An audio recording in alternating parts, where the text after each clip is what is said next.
So, how's it going? I don't even know how to do this anymore. Oh man. All right. So we're going to do this way. We're going to start with confession time.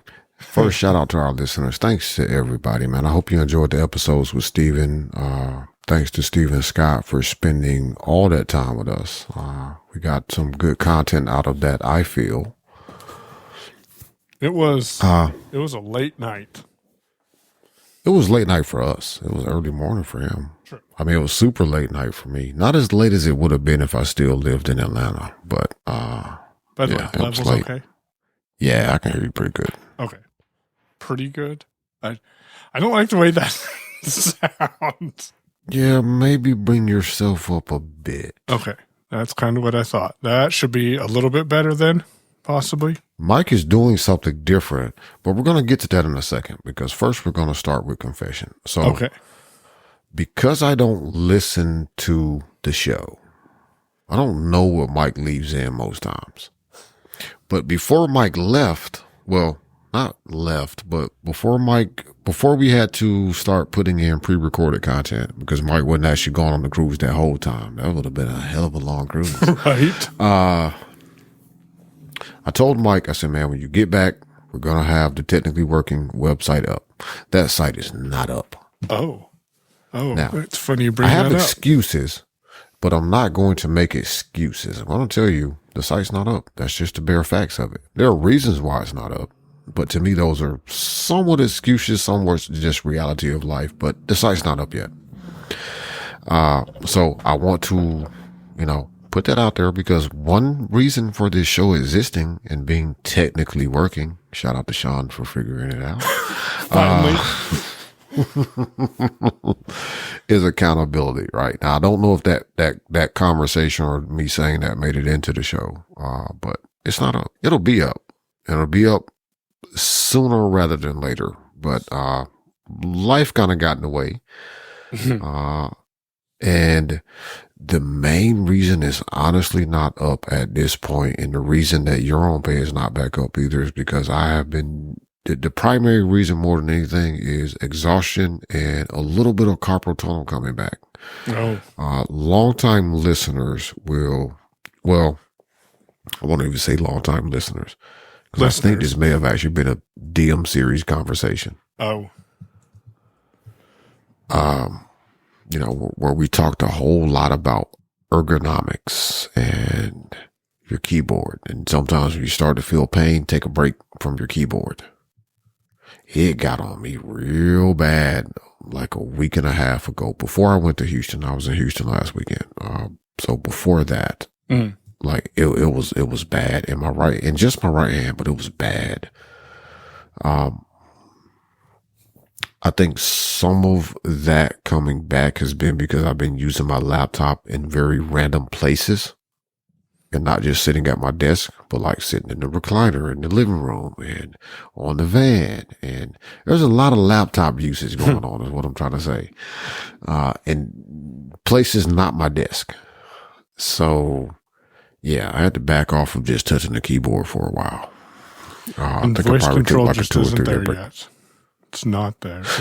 Yeah, I haven't even tried that. I thought about it, but like it's not, I know it's not there even without trying it to do the things that I need to do with it. And also I'm a very mistrusting person. People listening haven't figured this out yet. Out of the two of us, and I'm not saying that Mike is gullible because I don't mean that at all. I absolutely do not mean that. But out of the two of us, Mike is much more trusting of technology to me. Yes. Yes, I We am. both love the technology and we use it and we try things. But when it comes to, did you do what I wanted you to do? It's like, I'm not even screwing with you today because you're not going to do it right. Shout out to Siri. Yeah. Hey, Siri, what's the score in this game? Tells you the score of a game 3 weeks ago. Right. Or last year. Last year's game. So I was gonna text. Hold on. Bring yourself up just a little bit more for me. Bring myself up a little bit more. Okay. Yeah, this makes sense because, well, I'll tell you why here in a second. Hold on. Is that too much? Nope, you're good. Okay. So I was going to text you and say, hey, can we record tomorrow? I just don't got time to deal with this tonight, but I am glad actually, I almost said, hey, I'm going to be back from Phoenix. Let's just edit the pre-recorded content and I can help you with that we have in the can, and we'll pick up recording next week. And then I said, no, Self, you really need to get back into that recording or you're just not going to jump in there both feet first and go back to doing it. That's so funny, man, because I almost did the same thing. It was like, hey, what about doing it tomorrow? Or what if we just go ahead and I was like, no, Mike's going to be gone next week. So I almost said the same thing. Cause I almost text, so you text me. So this is for listeners. This is the conversation. Mike sent me a text. Hey, are you good for about 9? Are we still recording today? And are you good for 9:15? I was like, yep. Yep. And then about an hour later, I was like, what about tomorrow? I was like, no, we're not doing this because I am coming back.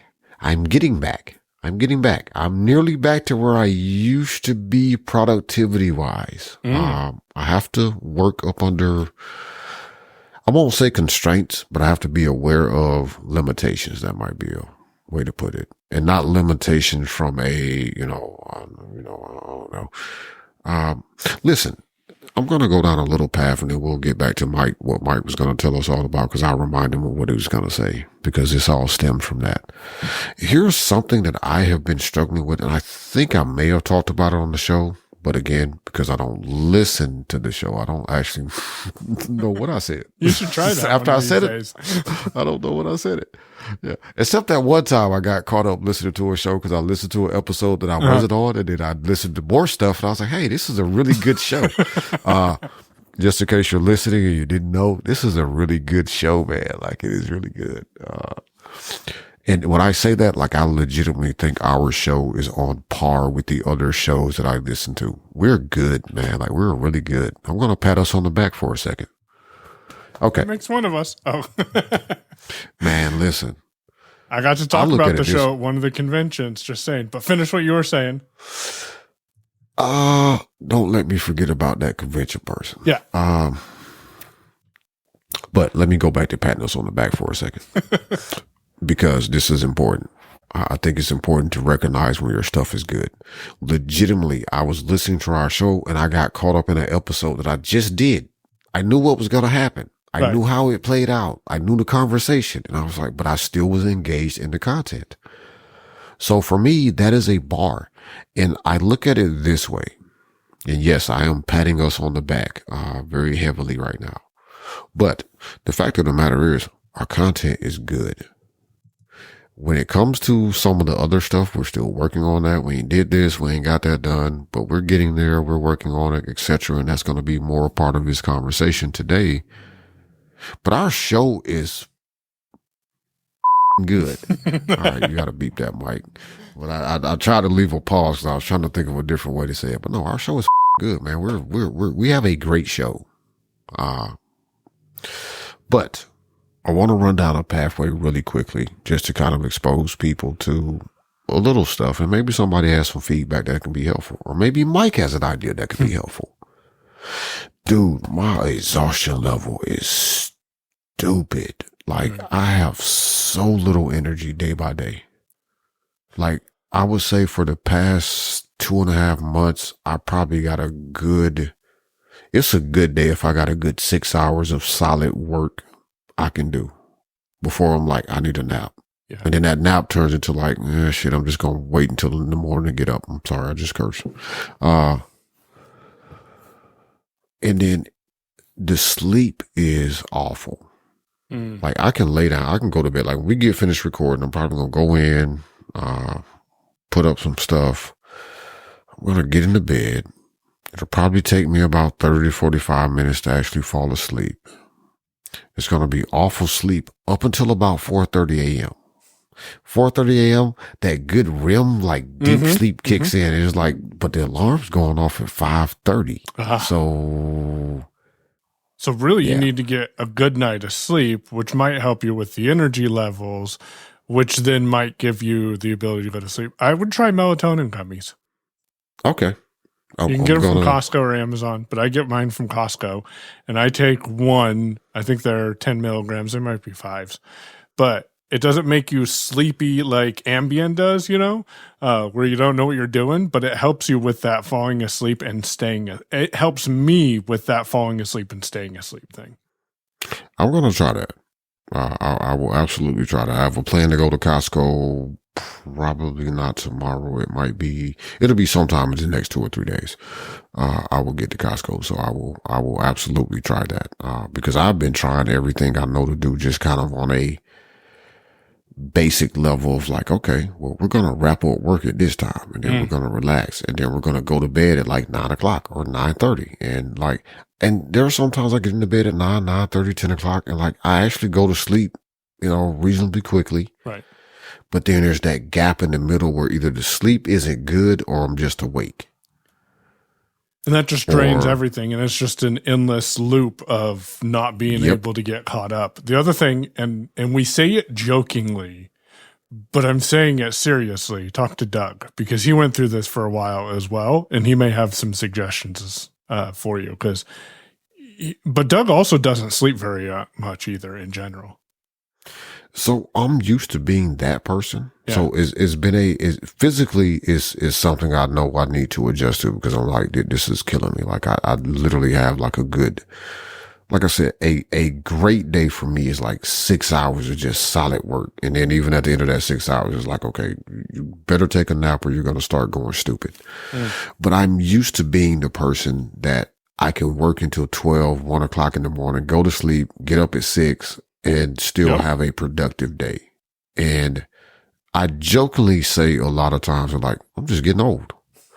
And I legitimately don't know whether or not to subscribe this to like age or is there something else I need to adjust for? So I've been trying to figure that out. And, again, legitimately listeners, if you got ideas or you got, suggestions or if you just want to commiserate, right? We're open to your feedback. You can send it to feedback@technicallyworking.show. We appreciate it. And again, we're trying to have transparent conversations about what's happening in real life between, work, life, and technology. And the tech ain't helping because, the Apple Watch just told them, you got a terrible lot of sleep. Yeah. How do I fix it? Wait, you got an Apple Watch now? Where's the next step? What do I do to fix it? Don't just tell me it's bad.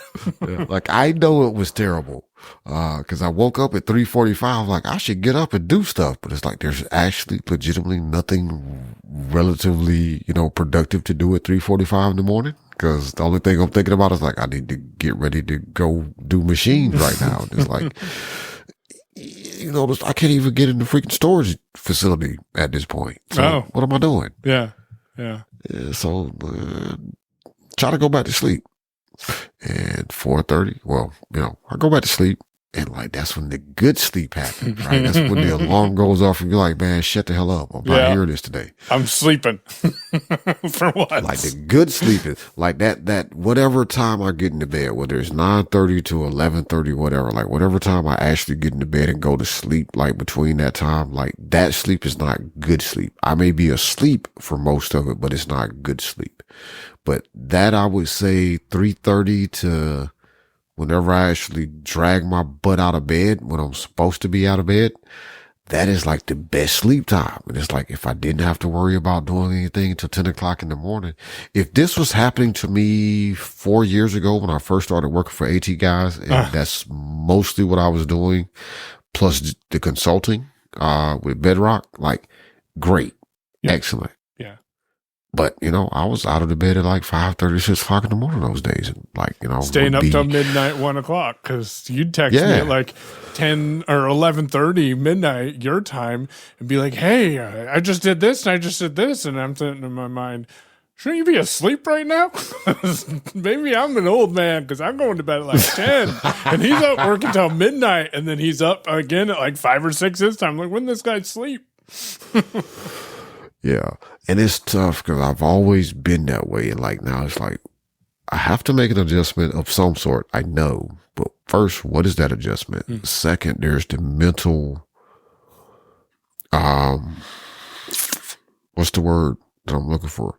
Like there's the mental part of dealing with the fact that, hey, you can't do this the way that you used to do this anymore for whatever the reason is, like whether it's age, whether it's, something has happened and like physically you need to, you know, rethink and re-strategize how you function.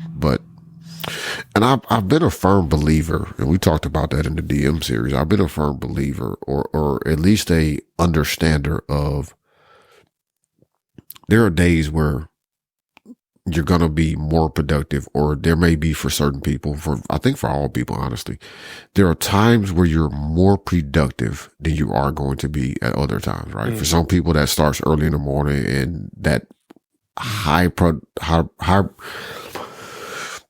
let me get that out. The high productivity may peter out around 12:30 for them, but they're at it starting at 5 in the morning. So you got a good solid day's work in, or it may start at 7 and it peters out at, 12, 1 o'clock, but you still got a solid, during those hours, you're going to do more than some people are doing, 12 hours in a day. You might do more in 4 hours for some people than others will get done in twice as much time across a day, if you understand where your peaks and valleys are when it comes to productivity. A lot of times, and one reason that for a very long time with Bedrock Innovations, when I started that, and even before I formed that actual company, it was just doing freelance stuff. I would knock out a ton of WordPress or maintenance or infrastructure type work.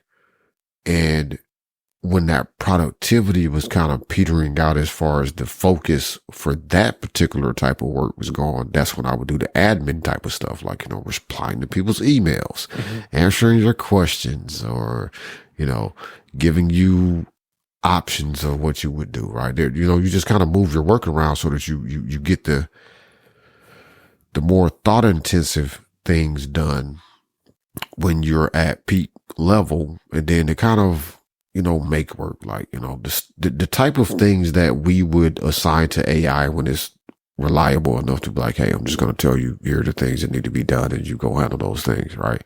That type of stuff, you would do that at your lower peak times. You can take as many breaks as you need to take. It's not a whole lot of focused work going on. It's like, oh, I got, 5 emails from customers, and there's also some WordPress updates I need to run. Okay, well, log into WordPress and or SSH into the shell and type a command, and it's updating. And then you look at this email, I'm like, yeah, so we talked about this and I told you what to do, but anyway, I'm going to answer your question again with this text expander snippet. There you All go. right, then you move on with your day, right?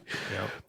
And I'm wondering, for me, and mind you, for me particularly, like I can look at just a general perspective. And one question is like, well, now you're doing more physical work than you were. Like, you're physically doing a lot of work, not just at a computer desk all day. Is that a potential problem? One reason I feel like that's not necessarily the answer. I'm not waving that off as being the problem or being the difference that I'm dealing with is, I don't think I was this exhausted when I was going through the BEP class. Secondarily, before BEP became even a thing on my radar, I mean, that's when I was still cutting my own grass and doing a lot more, a lot of outside work, a lot of physical work. And I was doing a hell of a lot of barbecuing, man. Mike, do you know when the last time I barbecued? If I had to guess, June. Of when? Of this year? No, I have not even lit the grill since we've been in this house, dude. Oh, man. Huh. That says a lot right there. That's sad. That's really sad. It really is. That's exactly how I feel. Legitimately, like you said, when I thought about it one day, I was like, that grill's sitting right there, and I hadn't even lit this grill since we moved over here. So the last time that I can remember actually barbecuing, it would have been sometime. It'd have been last year. We were still in the other house, and it would have been before, because I don't think I fired the grill up after I got out of BEP. because I was so stressed about trying to get other stuff done. Then I knew we were going to have to move, and I was looking for storage. There's all kind of crap going on. So it might have been around Memorial Day of 2024. Might have been the last time I actually barbecued. If it wasn't, it would have been sometime prior to that in the spring. One of the weekends I came home, because I do remember barbecuing some stuff and taking it back with me. But I don't remember exactly when that is. But it's been over a year. It's been a good year and a half, if not longer, since I've actually put anything on a grill. It is sad. That's depressing just thinking about it, being honest. It's like, man, what am I doing with my life? Like, everybody needs to go away and leave me alone so I can get back to my barbecue. I was going to say, so now that you know this, how are you going to fix it? Yeah, I'm going to have to make some time to barbecue, man. I got to. That's my peace space. Yeah. Yep. Barbecue and beer. And then record a podcast. I don't think you ever recorded a podcast while you were barbecuing, did you? We talked about it a couple times. I've done it.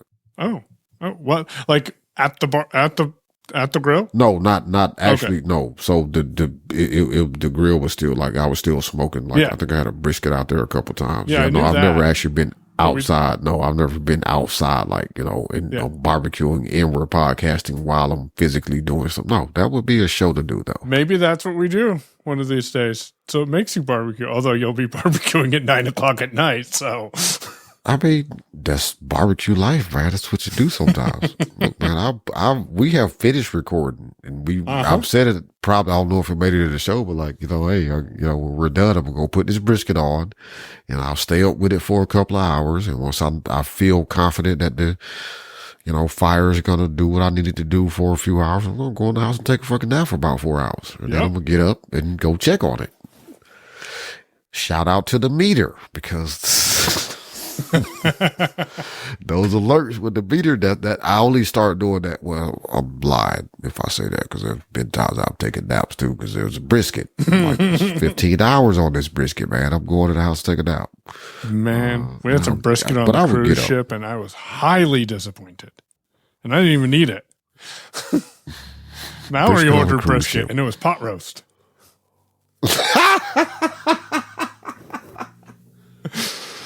But shout out to Mallory Microsoft. Yeah. What did I text you? Microsoft Babcock? Windows Babcock. Windows Babcock. Yes, Windows Babcock. But all right. If any listeners have ideas, feedback at technicallyworking.show. Yeah. Or if you just want to share your, struggle with this, like, we're open to that too. And let us know if we can talk about it a little bit. Just saying. On the show.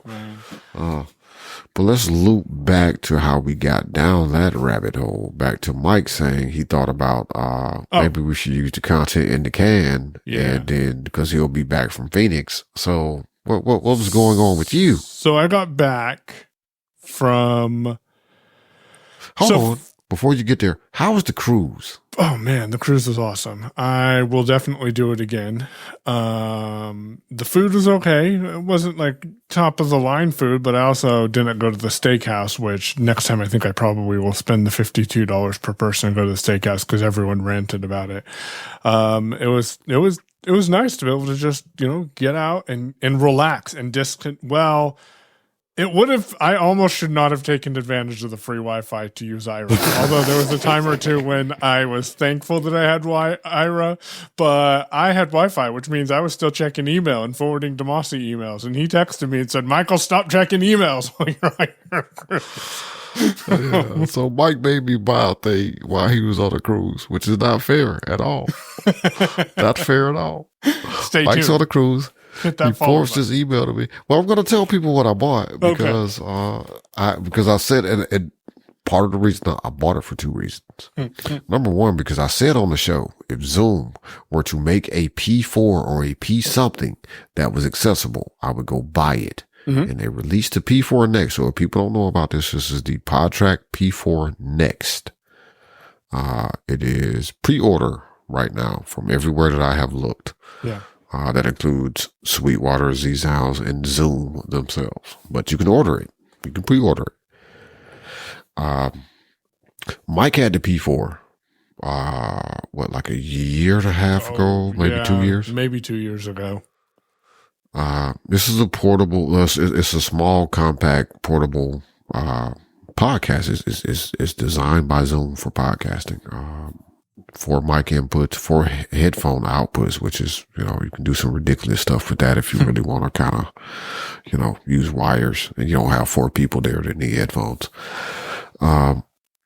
Has but it's some a routing nice thing, capabilities. Very limited routing capabilities. Yeah, it has some routing capabilities. Has onboard, the ability to record on board, I think, if I remember correctly. Well, on the SD card, but yeah. Yeah. I mean, that's what I mean. Like with an SD card, like you can record directly to it. You don't have to connect it to a computer, but it can also serve as an audio interface.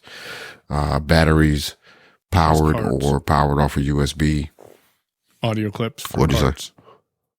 Oh yeah, and then it has you can do. I think the P4 Next has 4 cards you can use. So I could be a mini Steven Scott. You have physical Farrago buttons, but you only get 4. Yeah. Which isn't necessarily bad, because sometimes when I'm in Farrago, I'm like, what is that button? I'm going to go look at my Farrago window anyways to make sure I'm hitting the right button. And by that point, the sound doesn't need to be played. Yeah, that's happened to me a couple of times. Yeah. It's like, oh man, I wish I'd have had Farrago open. I could have done a thing right then. Oh wait, I need to set up the loop back for that to happen. Now it's gone. It's gone. But anyway, I said on the show that if they release one of these, that I would buy it. Like I was complaining about it, and I think this was fairly recent because they released the PodTrack P2. Yep. Which did not have the speech capabilities. Also, for people listening, that is just a USB device. So it's meant to plug into a computer, and then you can plug in multiple USB microphones, which I guess could be a thing you might want to do. Maybe. But most computers have a couple of USB ports anyway. I don't know. Maybe if you're just doing all your recording on an iPad, I don't know. But anyway, that's also a difference in that. But at the time, I was miffed because I'm like, they hadn't done the studio recorder versions yet, but they had the Essential series out. The H1, the H2, the H1, the H1 XLR was out at that point. The H2, the H4, and the H6 were all out. And it's like, you release a new thing and it doesn't have speech. And I'm very disappointed. And I ranted about it on the show. I'm pretty sure it was a rant. And I said, if they release something, I will buy it instantly. So when Mike sent me this email, I was like, God damn it. Now, obviously, being who I am, I was like, oh, that is very interesting. But had I not made this statement on the show, I could have waited. Yeah. I was like, God damn it, now I gotta go buy it. It is pretty reasonably priced. It's only $179 though. It's not terrible if you need it. Yeah. I'm not saying you should go buy it if you don't need it. But I was like, man, I said it, and I texted Mike. I said, Mike, stop checking your email. You're on the cruise. Yeah. But no. And then later on we talked, and I was like, well, I went ahead and pre-ordered it because I said on the show that I gotta buy it, that I was gonna buy it. So that means I have to buy it because I try to best of my ability, unless I forget I said a thing, I try to do what I say I'm gonna do. I'm also interested in it, so I'm not terribly upset, but I kind of wish Mike would have waited till he got back and then saw it. Well, I just share the knowledge that I gain while doing cruising things. Whatever. Anyway, next time you go on a cruise. Well, how was the cruise outside of that? It was good. It was good. A lot of activities. They had Braille bingo cards. If I wanted to play bingo, I did not do that. They had, I'll have to come back to accessibility moment. They had all of the menus on the phone that you can order your food from, and that was pretty good, except some brilliant person thought it would be appropriate to change the formatting of the menus and put spaces between each letter and capitalize each of the letters. So your phone's spelling everything on the menu to you. I'm like, why? But the app was 100% accessible. Like I could do just about everything on the app, which was pretty nice. There was a few, things like the room service menu, for example, wasn't in the app. The full room service menu wasn't. So that could have been changed. But for someone who had never been on a cruise, I had a great time, and we'll definitely do it again in the, well, I was going to say not too distant future, but after today, probably slightly distant future because, dogs are expensive. We'll just leave it at that. And so I enjoyed that opportunity to go hang out on the cruise. Mexico was okay. Cabo San Lucas was a lot busier than I expected, I think. And it was so hot, like almost miserably hot. And then we got to Ensenada and I had a real good time there. Walked around in the ghetto of Ensenada to find some stuff for someone who wanted it. It was beers. I guess I should probably clarify what it was we were looking for. So someone wanted. Yeah, because I went somewhere else with that. Sure. I wasn't gonna say that, but I went totally somewhere else. That was sounded, though. Yeah, that was gonna be a completely off-air conversation. Like, so, Mike, who was you? Yeah, okay. But no, someone's son wanted some. Wait, beer? Yeah, it was, I forget the name of the beer now, but it was something light. And you can get the regular kind of it here, but you can't get the light here in the US, which is really weird. So we went and had to find it. We went and asked like 5 different stores where to find it. And each one of them kept sending us further down this, apparently what it looked to be. So Mike ended up in the hood, basically. Yeah. So yeah. Mike did the me. I like this. I really like this. Mallory's, so Mike went to a place he's never been before, and the first thing he does is go to the hood. All right. When we got back, Mallory's like, that was a little scary. I'm like, I don't know, felt fine to me. She's like, yeah, but people were looking at us a little weird. Like, well, we made it. That is, man, I love that so much. I love that, man. I can't tell you how much I love that. Mike goes to a place he's never been before. He's like, yeah, we're going to the hood. Yeah. Gotta go get back, and whoever was with you was like, that was a little, sheepy, creepy, disturbing, whatever. He's like, no, it was fine. I didn't have any problem. Yeah. There was a guy with an assault rifle sitting there. Yeah, but he was fine. He didn't bother us. Like, he didn't say a word to us. We good. Yeah, just keep going. He was looking out for us. The guy just walked over like, man, you good? Yeah, I'm good. He's like, all right, man, look. He just walked with us with the chopper. It's okay. Man, I love that. Mike went to Mexico and went to the hood. That was probably one of the better parts of the experience. We didn't do any outings or excursions or anything, but yeah, they were very, very accommodating and helpful. I didn't really need many accommodations. One of the nice things about the cruise is you're on the same ship for 7 days or 6 days or whatever it is. So once you get familiar with some of the things, just take a cane, start going down the where you need to go. The food's on level 10, so get on the elevator. I will complain about the elevator. I don't know that I could have independently used the elevator. They had smart elevators, which is okay because smart elevators are great when people use them appropriately. But to call the elevator, from what I understand, it was a touchscreen, so that was annoying. But aside from that, had fun. So for those who don't know, before the cruise, I tore all my audio apart and took it over to Eugene, Oregon, and we did the ACB of Oregon convention. Everything went almost flawlessly. Shout out to AT&T and their wireless hotspot. Just saying. The hotel internet sucks. Yes, sir. So AT&T just stepped in and helped me out. So AT&T, if you want to sponsor our show, we'll give you a mention every show if you give us the big dollars. But anyways, I ran convention, did pretty good on that. Jeff was our banquet speaker, so he came in, got to hang out with Jeff. I don't know if you knew that Jeff was going to be the banquet speaker. I did not know that. Oh, yeah. Jeff Bishop? Yeah, Jeff Bishop. Yeah. Wow. Okay. I will send you his banquet speech. It is well worth the listen. Highly recommend you listen to it. Pretty good. So through everything. Quick question before we move on from that point, though. is that public for other people to listen to? Yeah, it'll be available on ACB Media as soon as they get it posted. But since I edited it, I have the copy of it and I recorded it. Okay. Well, yeah, shoot it to me. Yeah. The reason I asked is because Jeff is a very well-spoken person for people who've never heard Jeff Bishop talk or like conduct something. Jeff is good. Like I aspire to be as good as Jeff when it comes to organization and speaking and managing people like that dude. He's amazing when it comes to coping with difficult or problematic situations in a live environment. He is really good. Yeah. Yeah, he is. Even though he don't listen to my show, but whatever.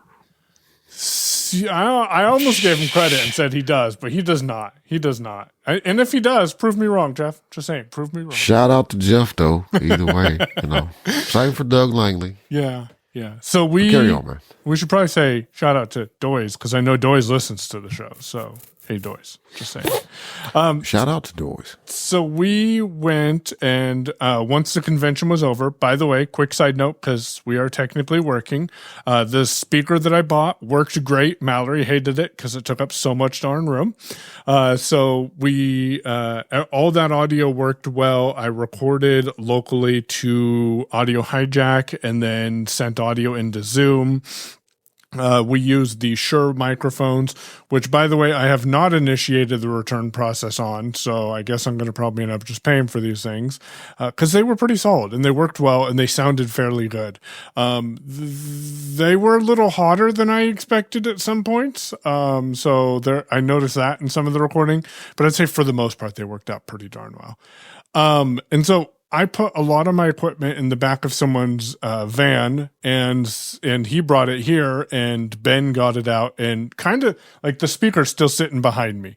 He just kind of threw everything, not threw it, but just set it wherever he could find a place to set it because we were on the cruise. And then the mixer went with me, and my computer. No, my computer came home. But the mixer went with me and stayed in the Jeep.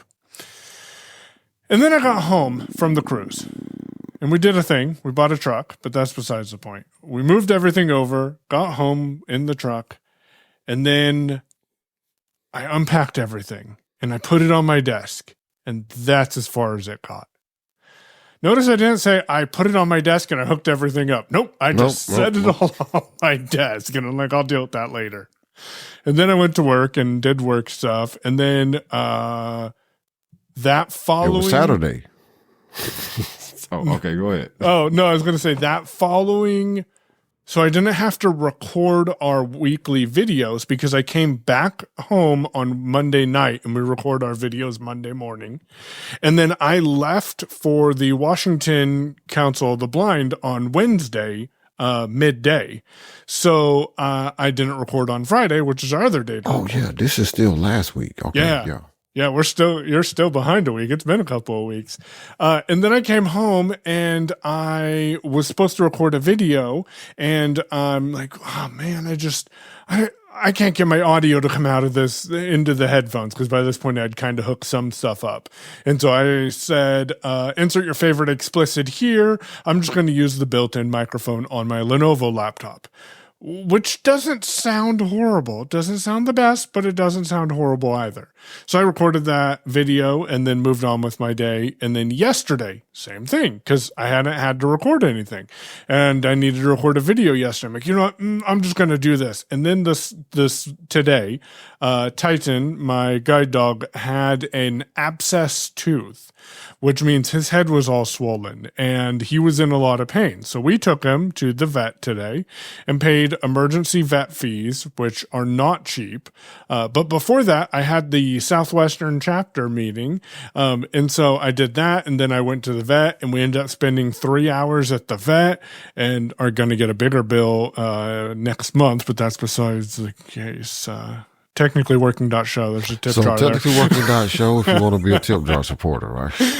But we got back at like 5 and then Mallory's like, we still need to make dinner. So her and I are making dinner. And then I texted you and I'm like, okay, we can make this work. And then I came out here and realized that I had plugged in the Vocaster into the bottom jack instead of the top jack of that channel, and that's why I wasn't getting audio out of it. But I had time to set it up and actually take my time to configure it. But before I realized what my problem was, the thought crossed my mind, well, I really don't want to mess with my audio, so maybe we can record next week. And then I said, if you're not going to fix your audio now, chances are going to be less likely you're going to fix it in the future. So you might as well get your stuff set up and get it configured. So I'm glad you did not text me and say, can we do it tomorrow? And I will say it again. This is why me and Mike are friends, right? Because we experience things very similarly. There's a reason, there's a perfectly valid reason to not do a thing. And instead of not doing the thing, you have to kick yourself in the butt and be like, hey, if you don't do it today, you're not going to do it tomorrow. You're not going to do it the next day. You're not going to deal with it until you have to deal with it again. So just deal with it now. And we're done and move on. Also, Mike did a whole bunch of stuff today. Makes me feel kind of lazy.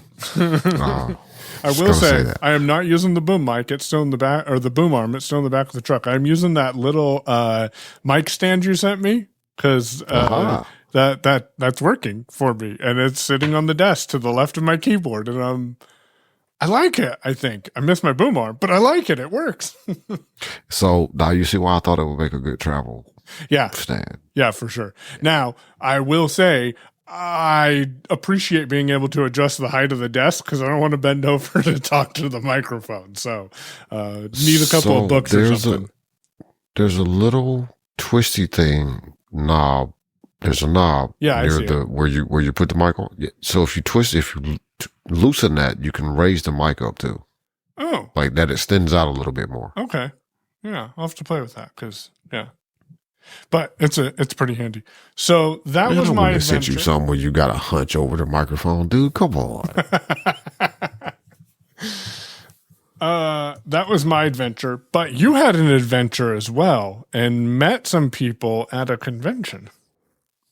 Oh, that was great. That was so great. Because I was like, what the hell is he talking about? That was perfect. See, this is what happens when I take notes of things that we talk about in drafts because we can loop back on them most of the time. Yeah. So I was, so I want feedback from people listening. Send it. Feedback at Technically Working Out Show. And I don't care if it's positive or negative, or whatever. Or post your feedback to the feedback form on the podcast site if that's the thing that you've been doing. However you do that, because I don't even know. Yeah, I don't even know how that works. Like, I just noticed it while I was publishing shows, and I did not grab a piece of feedback I was supposed to grab to play in. But we'll get it. We'll get there because I want to catch up on everybody's feedback that have left it on the site. So if you are still listening and you have left feedback on the site, we kind of didn't know that was a thing. So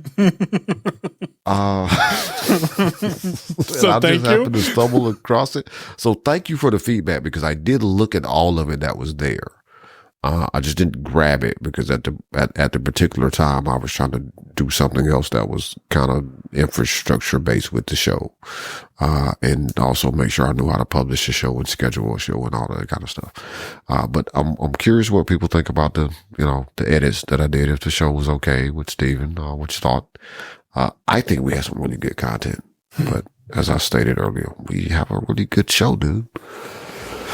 But I went to Houston this past weekend. So the weekend that Michael would have been in Washington. Yep. I was in Houston, Texas. And shout out to Houston. I love the city of Houston. I did not do much in Houston this year. I didn't even go out to a restaurant or even order food from a restaurant in Houston, actually, because let's see. So I flew out of Birmingham at 6 a.m. on the 31st. And I got to Houston about 7:45. And I went to the hotel and I set up my table and I operated the table from 10 a.m. to slightly a little bit after 5 p.m. And then I went to sleep. I hunted for food in DoorDash, but the app was kind of upsetting me and annoying me. I was like, no, I'm just going to go to sleep. And I slept until the next morning. But the thing is, like, I worked the prison that Thursday before. So I went to the prison, worked that, refilled the prison, came back home, unloaded my van, took threw away trash, did all that stuff. And then I proceeded to pack, because that's what you do, is you pack for a trip that you're going on, that you knew you were going on the day before you're going on the trip. That's what you do. So that's what I was doing, including making sure I had all my AT guys demo stuff and all of that, whatnot. I did pack everything into that Tankerall backpack, since I knew I was only going to be there for a day. Like, I was going to fly in Friday and I flew out Saturday afternoon. Which in some ways, I just got to admit this, because I feel like, people may have this feeling, and I want people to be okay having this feeling. Like, I felt not special, but I felt some kind of way. Like, I felt like, hey, I'm a traveler. I'm a business guy or something. I can't put words on it right now. I probably could have told you. I should have recorded it when I had the actual words for it that Friday morning. But I'm like, hey, I'm flying out of here on a Friday morning and I'm coming back Saturday afternoon. Like, man, I'm some kind of boss over here. This is amazing. But that's what I did.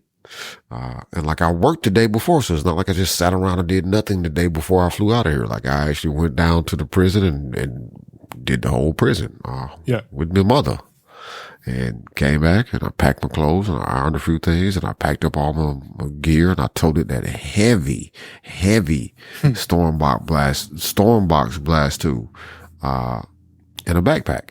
That's all I had. That's all I traveled with, was a backpack that had a change of clothes with a few extra shirts and stuff, and all of my electronics that I needed to take. I think I did end up leaving a few things here that I just forgot about. I got into Houston and had no product. That was completely a me mistake, because when I went to put in the order, I realized, like, oh crap, I sent it to the wrong address, and I canceled it because I duplicated. Well, what I did is I went in and duplicated the order. Yeah. Yep. And I realized, crap, that was when I ordered stuff for the tech symposium, which is the weekend I was in the car accident. I was like, no, I don't need it to go there, because I'm going to be gone when it gets there. So I canceled that. So I got there and I had no physical product to sell people. I just had display stuff. But we made a few sales. It was okay. Yeah. But I did not go to sleep at all that Thursday night. Is the reason I got done Friday, hunted around for food. DoorDash was kind of upsetting me with how sluggish it was operating. Uber Eats was a little too expensive because I had deals in DoorDash, so I was more interested in trying to use DoorDash. I was also upset with Uber because when I got to the airport, I looked at the cost for an Uber. It's like $20 to get from Houston Hobby to the DoubleTree that's right next to the freaking airport. Like, it's right there up the road. Yeah. Uber was like, Lyft was like $7. Oh, I need to download Lyft, because people tell me that I should shop both of them, and I'm just an Uber person. You should. But yeah, you really should. Like, I tend to gravitate for whatever reason to Uber first, and I think it may be because Uber was in Atlanta first before Lyft. But it is absolutely worth it. And the reason that because I looked at Uber and I was just going to take the Uber, honestly. Yeah. What made me look at Lyft is when I got off the plane, I had checked Uber, and I was at the point, I'll come back to it, but I was at the point I was about to throw on the metas to get myself to where I needed to go. And then the person showed up to escort me to where I needed to go. But while I was waiting for said person, before I was like, you know what, I ain't got time for this crap, man. I'm going to throw on these glasses and do this thing. I looked at Uber and was like, oh, okay, geez, man, that's kind of expensive. But I was like, also, I'm not really sure where that hotel is, so we'll see. Right. And as I'm walking with this young lady to where I need to go, she said, "Were you going to Uber or Lyft? Because they're two different. There are two different spots." And I said, "Well, I was going to take Uber." She said, "Did you look at Lyft? Because Lyft tends to be cheaper." So I looked at Lyft. I was like, "We're going to Lyft. Let's go to Lyft. Let's do that." Nice. So get there, do all of that, come back. And on the way out of Houston, now I want to say this, and I'm just saying this from my experience, because everybody's experience is going to be different. Number one, I don't have a real ID yet. I do have an appointment scheduled to go get that ID, but I don't have one yet. In May of 26. Because I refuse to stand in a line outside. Huh? I said in May of 26. No, it's actually December. Oh, okay. Yeah. Of 25 listeners, of 25, December of 25. Yeah, December of 25 is what I'll be at. I think it is the 16th or the 14th or something like that. It was a few days before my birthday. Okay. Which is interesting. So I breezed through security at the airport in Birmingham. And I say breeze in the sense of this is the fastest I think I've ever gotten through TSA at any point. And I told the guy when I got there, he was like, "Oh, it's not the star ID," because that's what they call it in Alabama, but it's what the federal refers to as real ID. So he gives me this additional little piece of paper back when he has my boarding pass back and my ID back. He said, "Make sure you don't lose this." I said, "Okay." And then I'm done. So I'm gonna have to, I didn't have to take off my shoes. Mm-hmm. Yep. I don't have to take off shoes anymore. Yeah, but I think the last time I flew, I did have to take off my shoes. So I didn't have to take off my shoes. I just had to take stuff out of my pockets and take off my belt. But I chose to take off the belt in Birmingham because it's probably going to ding the thing, man. Let's just not have to deal with that. Because I'm expecting a hassle. There's no hassle. I get through there, I'm done, boom. Flying back out. Go through Houston Hobby. Now I was there super early. I get there to check in. The guy's like, "Oh yeah, your plane's been delayed to 7:15 takeoff time." I'm like, "Crap, man. It's going to be something before I get to Birmingham, which means it's going to be 10 o'clock before I get home. I just want to go home and go to sleep." So, but again, I kind of breezed through security at Houston Hobby. It's very quick. And I was really nervous. I was there early, 2 hours before boarding, which I don't normally do. I'm one of those people that would show up an hour before it's time to board, or somewhere, close to an hour. I try not to make it less than an hour, but it's going to be pretty close to an hour 15 before boarding starts, because boarding usually is about 30 minutes. So I can make that. And I don't generally have issues getting through security. It's just how many people happen to be going through.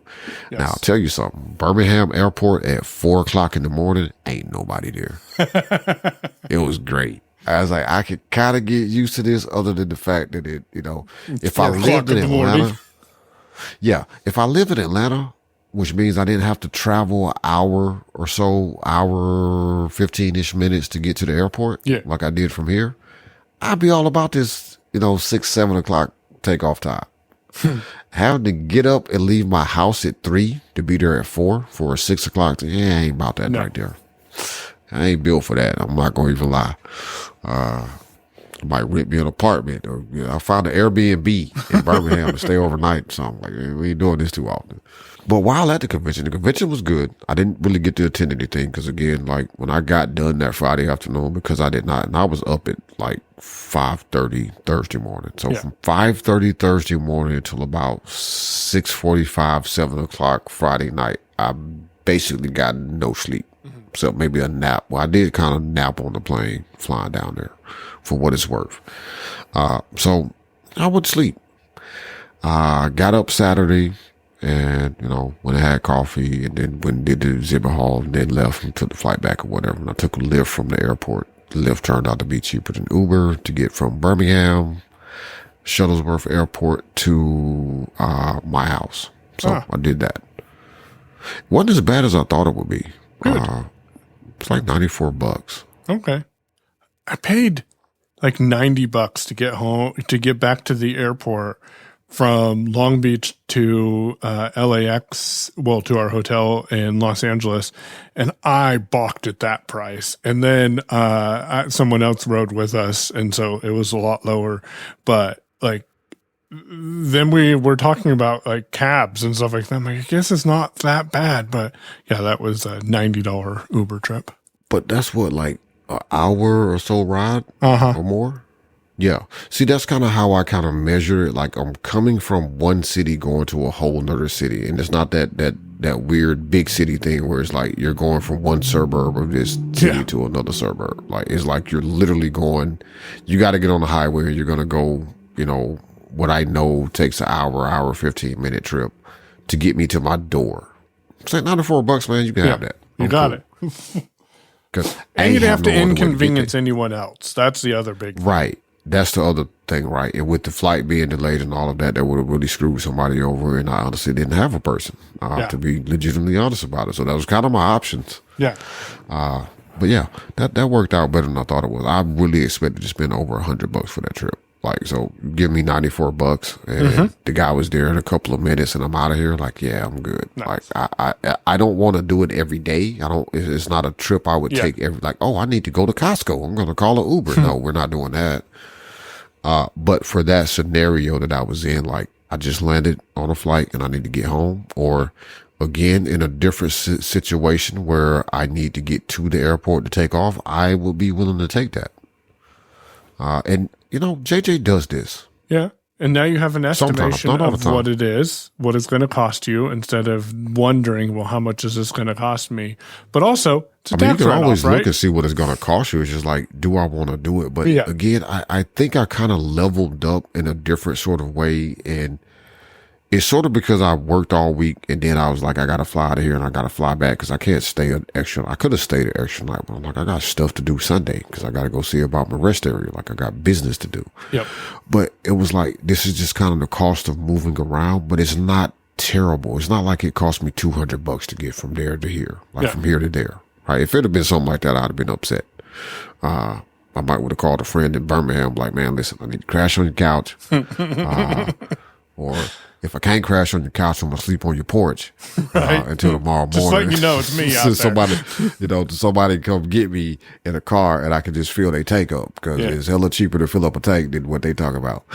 But, it's just kind of, again, it's not a thing I'm going to do. Like, I need to go to Birmingham, so let's call a Lyft. But it's like, this is a scenario where I got to, this is part of my trip that I got to consider. And, thinking about it, like I said, I have known JJ to have taken a Uber or whatever from his house to go to, Places. an airport that's several, or go from an airport to a place that is not in the same city as the airport. So it makes sense. It's just, you have to get there, I think, from a mental aspect of like, geez, they want $90. Like, man, I could give that cat $30 and get there. Like, what are you doing? But when that cat ain't available for $30, they want 120. They're talking 94. Yeah, let's go with that. Let's go to 94. So anyways, while you were in Houston, you met someone. In Houston, shout out to a new listener. And I'm saying this for the benefit of the new listener because she's new. But everybody that's been listening for the longest time, shout out to Sean, because apparently Sean's been listening for a while since he was like, I finally get it. But anyway, shout out to everybody that's been listening. Thank you. Everybody will know this because Mike knows this about me. I'm very bad with names. I'm terrible with names. I think I called Mike or texted Mike. I'm pretty sure I called you. It wasn't the same night, but it was the night after when I was in Houston for the NLB National a couple of years back. And a member of the national board recognized my voice and said, "You're Damashe from Technically Working." I was like, "Mike, there's a lady on the national board that listens to our show." She's like, "Oh, who is he?" Who is she? I was like, I don't remember her name, man. I don't know. So if that's you and you're still listening, feedback at technicallyworking.show. But shout out to our new listener, because this person in Houston, she'd actually been at the table checking out stuff, and she's like, "Are you Damashe from Technically from the podcast?" I said, "Yeah, I do a podcast, Technically Working." "Yeah, I just started listening to your show." I was like, "Oh, well, thank you. I appreciate it." But I'm sorry, I don't remember your name. But it's not because you're not a memorable person. It's because my memory is terrible for names. It really is. Like, I'm not even making an excuse. If you go back and listen to past episodes deep enough, you will find out I'm very bad with that. I can look at somebody's name right now, the email, and be like, oh, I look at the email and such and such and such and such. And I'm like, okay, so a listener who's, let me go back and look at that name again. So yeah, I'm very bad with names. I always have been bad with remembering people's names. I have to meet you several times before I remember your name. But thanks to the new listener.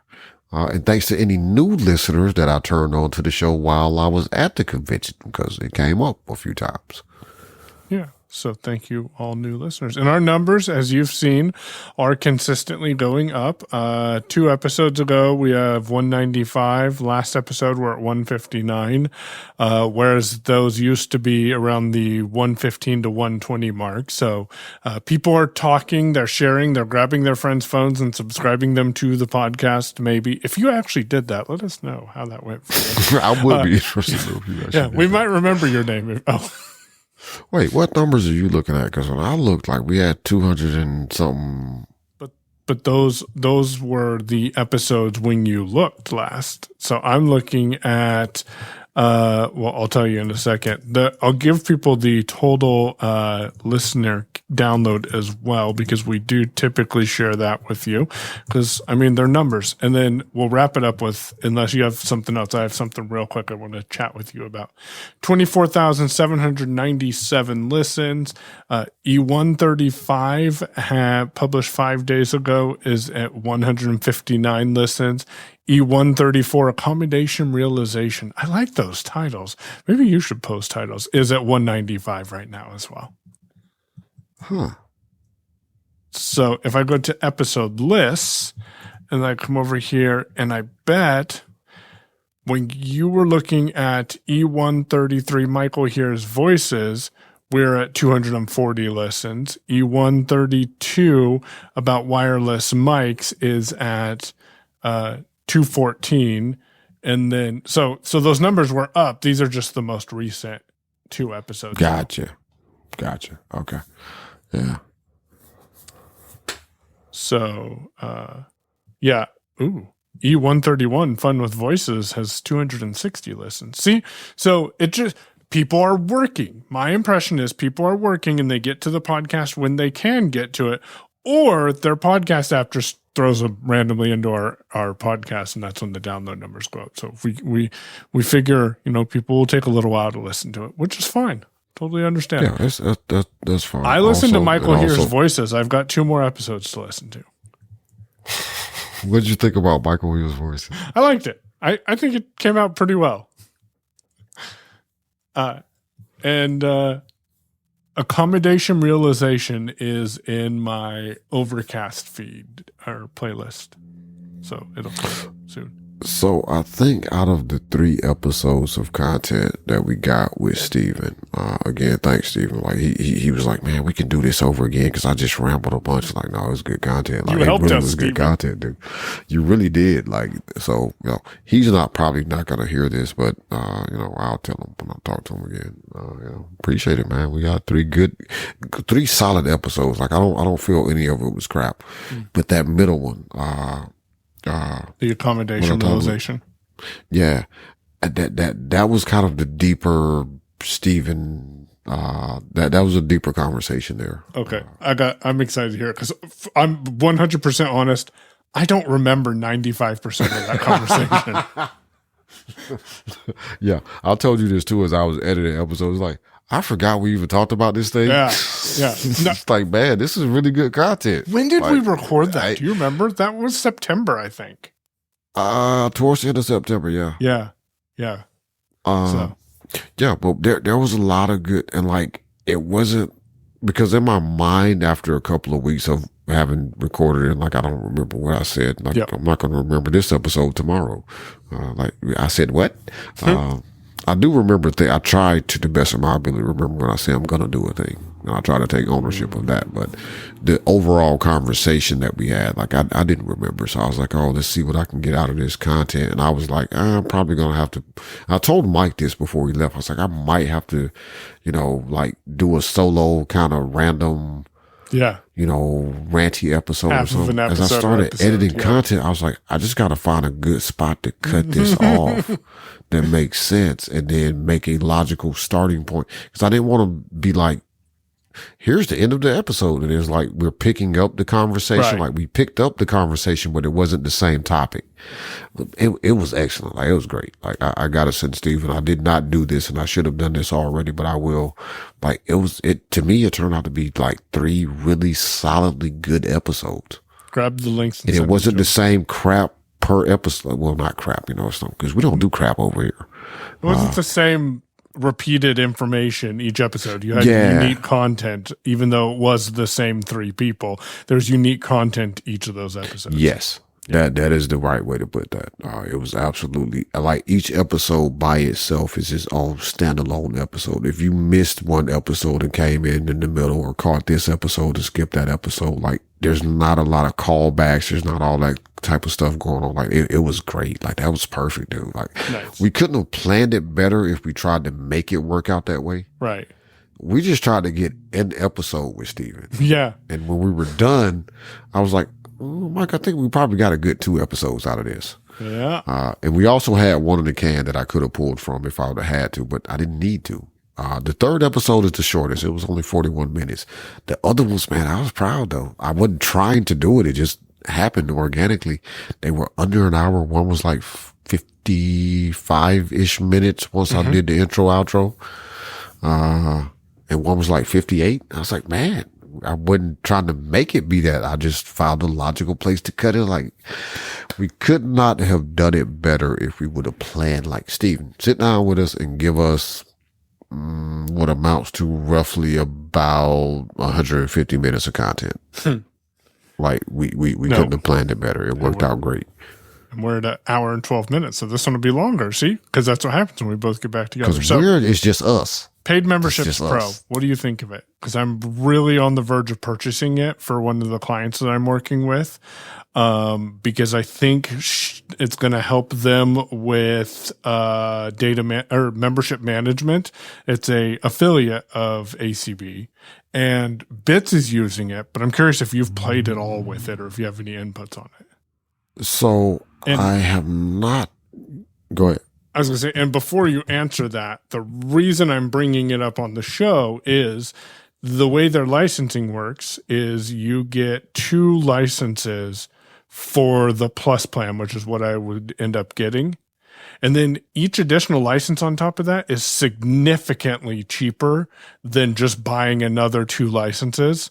So like, for example, theirs is $295 to get in for the first year, and then it's $497, I think, each year after that for those 2 licenses, which is pretty standard. You get 50% off the first year, and then you go on. But Jesus each license Christ. after that is, I think they said 170 or 200 after that. So you get that discounted rate. It's not cheap, but if you can build in the pricing to some of the work that you're doing, then that helps. So yeah, give me your thoughts, or we can play with it, and that client can use one license and I can use the other license for technically working. So yeah, I kind of saw where you were going with that to begin with. Also the idea there is, I guess you're going to offset the cost of that with your memberships, right? Because people are paying for memberships. I personally have not used Paid Memberships Pro myself. I've looked at it in the past. I'm not giving you a you should do this type of answer, but I'm giving you, for whatever the reason is for me, it's kind of like, I gravitate towards Uber over Lyft most times, even though sometimes it doesn't make sense. I've always leaned more toward MemberPress. I should look at both of the features of MemberPress and PMP, because PMP isn't perfect, but maybe MemberPress solves some of the problems that PMP currently does not solve. Well, that's what I was going to ask. Like, what are the actual issues that you're trying to solve here? And then it would be worth looking at both of those feature sets. Also, I mean, if you want to take the time, we can do it now. We can do it later. Like, kind of tell me what it is they're actually wanting to do without naming the person, the the client of yours, because we don't want to, you know, we ain't doxing people because we ain't those folks. But what are they trying to do? It's pretty simple. They want members to be able to sign up online, which you can do that with the Gravity form, and that's what they're currently doing. But they also want auto renewals, which I think you can probably do that with Gravity Perks. Right now, I don't think they want to restrict content to members like Bits is currently doing. I think really it's just for their membership management tool. And in talking it out, I think there are some Gravity Perks that can auto-renew. Now, the gotcha is, if I became a brand new Bits member today, and I'm using Bits because that's one that is using PMP. Right now, the longest you can do a membership for is 365 days. So that means my membership would renew. Well, let's go back. September 1st. If I became a member on September 1st, then right now in PMP, I would have to renew as a member on September 1st, 2026 without some manual intervention. What would be ideal is if I became a member after July 15th, for example, then my membership doesn't expire until December 31st of the following year.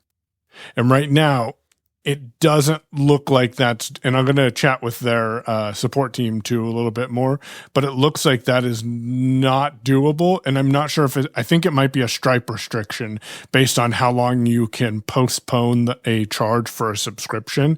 And I think the max time you can do that is 1 year, and that's why they don't allow you to do it. But if I could solve that problem, then that would be pretty cool. I'm going to say almost categorically no, it's not a Stripe thing. Good to know. Because Stripe subscriptions are pretty flexible as to what your dates are like. There might have to be, and I say almost categorically because a lot has changed in Stripes, and I haven't been spending a lot of time in the past, I would say year and a half at least to 2 years in Stripe. Doing new stuff. But what I can tell you, what I am fairly certain, what I'm pretty certain of, unless Stripe is really going sideways somewhere, is even if what I remember them allowing you to do with memberships or subscriptions rather in dates and custom plans with subscriptions, like if they've dialed some of that back, a very simple workaround in Stripe directly. Now this is, you know, Stripe directly versus a plugin that is connecting to Stripe, or look at it as an app connecting to Stripe. So it's all about what you develop on top of the Stripe API, right? Yeah. From what Stripe allows.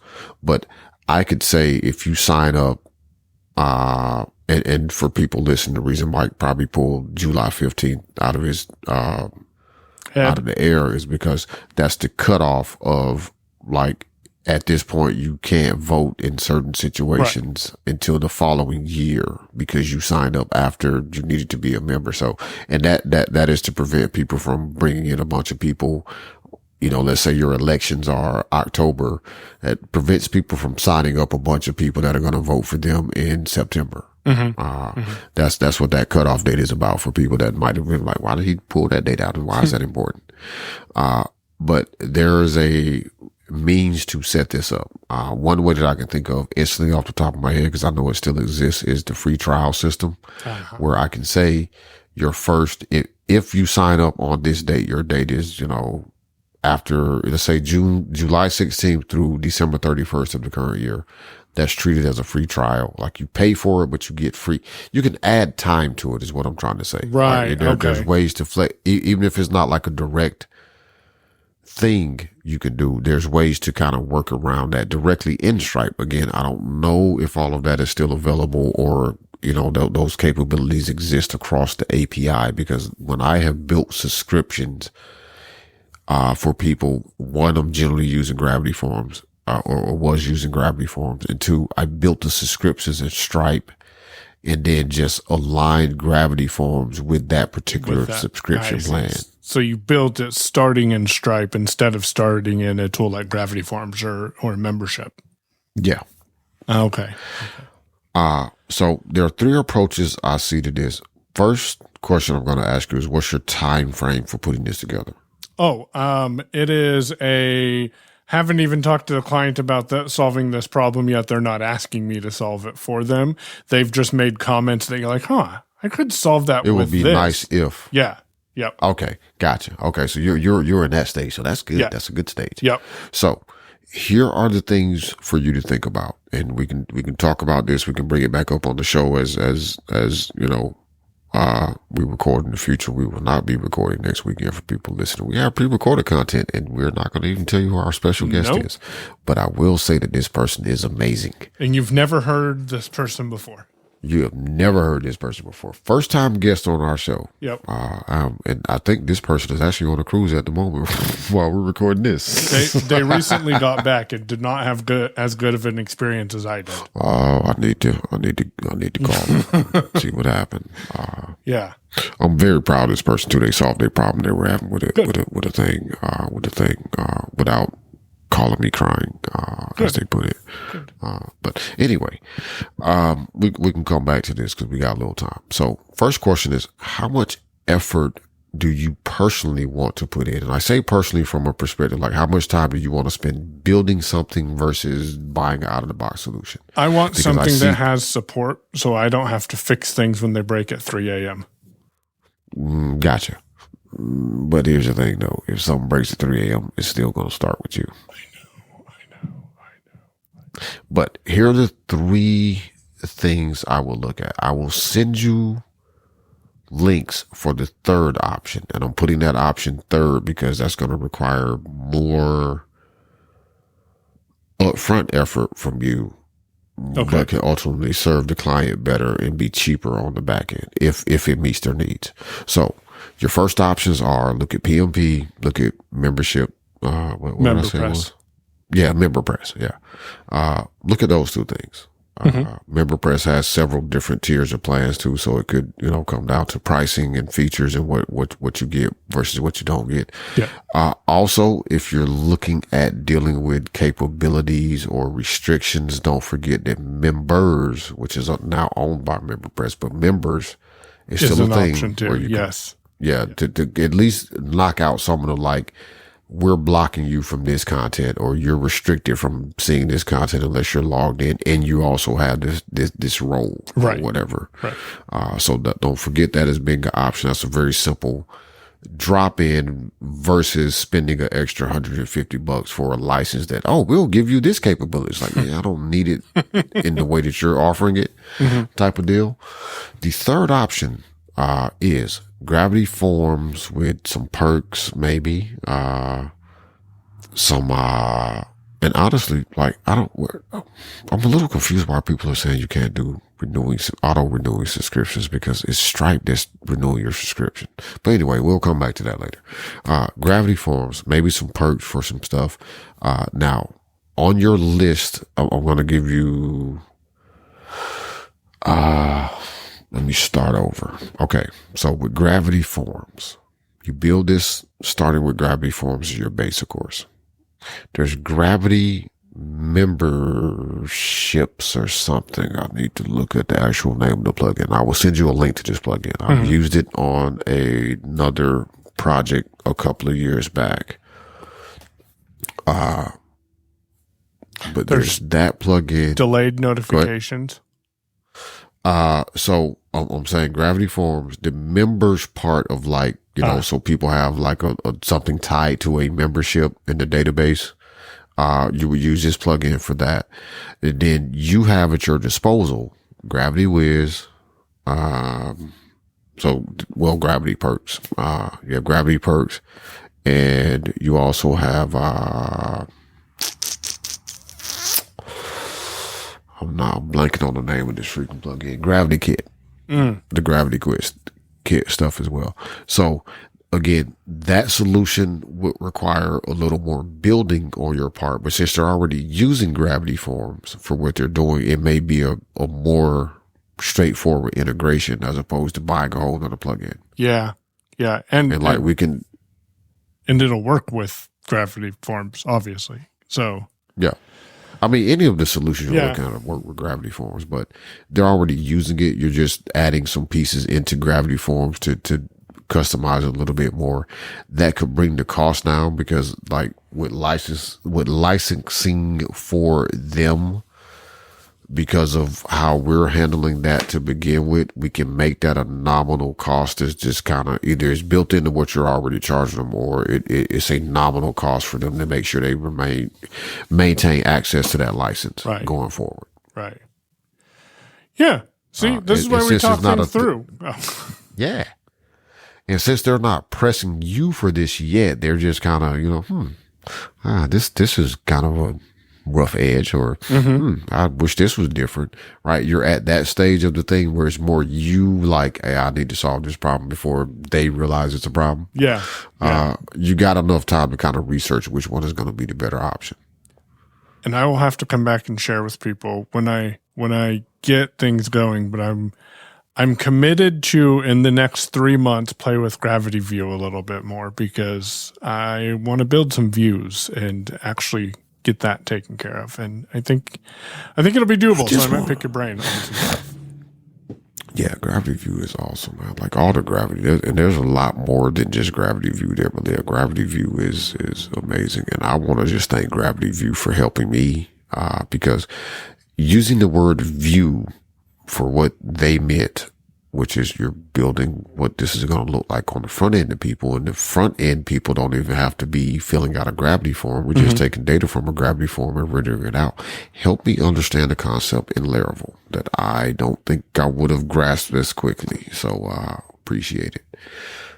And people will appreciate it whenever I get around to dealing with this technically working site. But it's coming. I promise you it's coming. Like it's not a thing I haven't been working on, but I am disappointed in myself that the site wasn't ready when Mike got back, because I was like, my whole thing was like, oh yeah, the site's live. We would tell people. And then Mike would, shortly after this episode got recorded, come back and be like, well, that right there needs this, or that's broken, or have Mallory look at this and we should do that, right? That was the idea I had in my head 3 weeks ago. But yeah, life got in the way. We'll talk about employee stuff, all of that here. That's a good way to wrap up the episode, though, because we started with it and then we came back. It's like we're professional, or we've done this before. Man, it's kind of like we don't listen, man. If you really listen to our show, it's kind of like we know what we're doing. If you're recording our show, you sometimes probably question, do I know what the hell I'm doing? Going to thank everybody who listens, new listeners, long-time listeners, all of you. Like, we truly appreciate it. I really can't stress that enough. As much as I patted us on the back earlier in this episode, the only reason I can pat us on the back is because we genuinely have gotten good feedback from people. We genuinely have people listening, and it is still amazing to me. I felt like a freaking rock star, man, when that lady was like, "Are you Damashe from the podcast?" I was like, "Oh my God, somebody recognized me!" Also, while we're thanking people, I want to thank our significant others as well, because they put up with us saying, "I'm disappearing for a couple of hours. It's only going to be an hour this week. I promise you, it's only going to be an hour." And then it's 90 minutes later. So thank you to our significant others for dealing with us while we go do this, because it's fun. I don't know if Tia listens. I know Mallory does not listen. So Mallory has just walked in the room. Otherwise, he wouldn't be saying this. No. She's not going to hear you say this. No, she's not shopping for shoes. About her shoes. There you go. Thanks to everybody who listened, though. We truly appreciate it. Seriously. Thank you for spending your time with us. Big hugs and thanks to our supporters, our tip jar supporters. Because again, man, listen, I could name all sorts of things. But just the fact that you choose to spend a few of your bucks with us every month consistently really is important. Like, I can't, we joke, we talk, etc., but it really is important. We appreciate it tremendously. Sometimes Mike will look at the income that we have from tip jar supporters like, wow. Yep. And we only just promote this on the show. Like, we're not pushing it on Mastodon or anywhere else. Speaking of which, you can follow us on Mastodon. Mike is at Payon. He's PAYOWN at dragonscave.space. I am Damashe, DAMASHE at technically.social. And you should follow our bot, because the bot is a better follow than me, for sure. It's TW at technically.social. And man, tip jar people, stick around. We'll have a little bonus content for you this week. Mike was not expecting this, so I just sprung it on him right now. But that's going to happen real quick. It won't be very long. You can also use the hashtag technically working, and we appreciate it if you capitalize T and the W. And speaking of hashtags, I'm trying out Tapestry. Oh, okay. Is that the tip jar content, or are we going to come back and talk about that in like 2 weeks? So that'll probably be some of the tip jar content. Okay. And we'll talk about it if I decide to stick with it. All right. For sure. Perfect. Man, we didn't even get to the meta glasses this week. Jeez, I mentioned them too. All right. Thanks everybody for, feedback at technicallyworking.show. And hold on, I'm going to shut up. Yeah, I was going to say, give me that again in a moment. The cops are chasing somebody. It's not me for a change. Listen, man, I'm just a podcaster. I don't know what you expect. What you look for? I ain't got nothing. Just a microphone in an interface that I paid way too much money for. Feedback. Oh, but it's paid off, so I'm happy. All right. You can also send us email feedback at technicallyworking.show. And we thank everybody for listening. This has been episode 136.